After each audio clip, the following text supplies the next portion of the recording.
It happened so fast. One moment I was cutting through a snowy ridge, the winter sun glinting off the ice. The next, the ground beneath me gave way with a rumble like distant thunder. The avalanche roared to life, swallowing me in a torrent of snow and ice. The world turned white and cold, a suffocating blanket pressing in from all sides. I struggled, kicking and clawing, but every movement only compacted the snow around me. Panic surged as I realized I was buried alive, encased in a frozen tomb.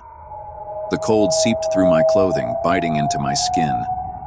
My breath came in shallow gasps, each exhale forming a fragile pocket of air in the suffocating snow. The darkness was absolute, and the weight of the snow crushed down on me, pressing into my chest, stealing what little breath I had. I strained to listen for signs of life above, voices, a rescue party, but all I heard was silence. Then, faintly, something shifted. At first I thought it was the snow settling, but the sound was too deliberate, too rhythmic. It was coming closer. My heart pounded as I strained to identify the noise. A scraping, a scratching, something clawing its way through the snow. The sound grew louder, more insistent, echoing through the icy cocoon. Whatever it was moving toward me, deliberately. I tried to convince myself it was an animal, maybe a wolf or a bear, but deep down I knew better. The scratching was too methodical, too persistent. It wasn't searching for a way out. It was searching for me. The air grew thinner and the cold gnawed at my fingers and toes, turning them numb. My lungs burned with each shallow breath, but the scratching kept me frozen in place. It was directly above me now, scraping, digging. Then it stopped. The silence was deafening, more oppressive than the weight of the snow. My chest heaved as I waited, every second stretching into an eternity. And then I heard it. A low, guttural growl, muffled but unmistakable, vibrating through the frozen layers above me. A chill that had nothing to do with the cold raced down my spine. The growl wasn't natural. It was wrong, distorted, like it came from something that shouldn't exist.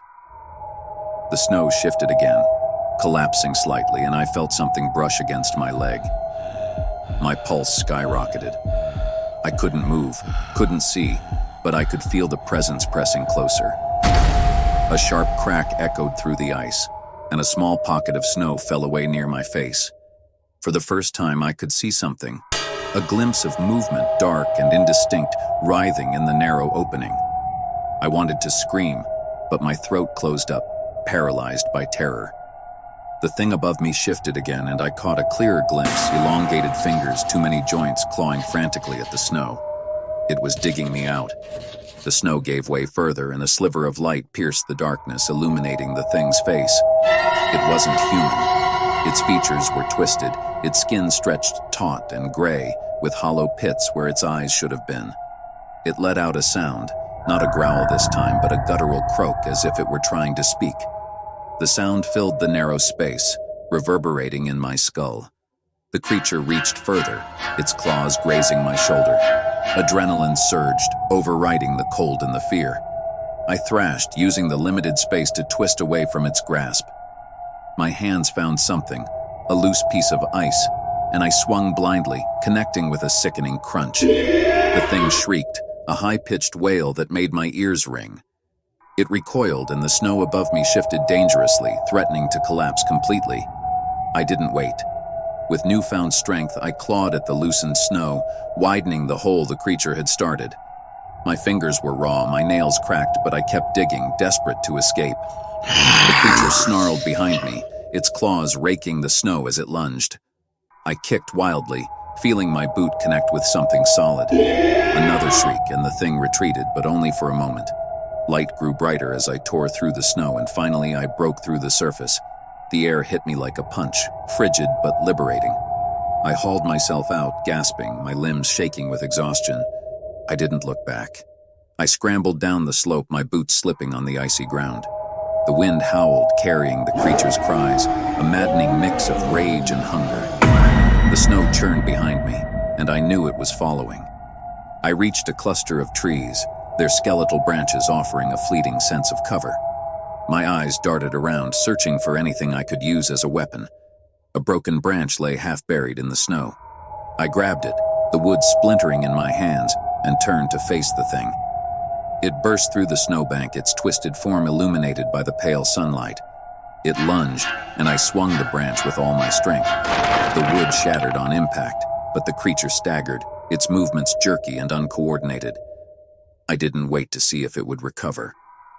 I ran, the cold slicing through me like a knife. The forest thinned, and I spotted the ridge ahead, a faint trail winding down to safety. The creature's shrieks faded as I descended, its cries swallowed by the wind. When I finally reached the base of the mountain, I collapsed, my body trembling with cold and exhaustion. For a moment, the world was still. The sky was clear, the snow untouched. But as I lay there, catching my breath, I noticed something. Deep gouges in the snow, leading away from the ridge. The creature hadn't stopped. It was still out there, hunting, and it wasn't alone. The silence of the forest pressed in, broken only by the faintest whisper carried on the icy wind. It wasn't over. It would never be over.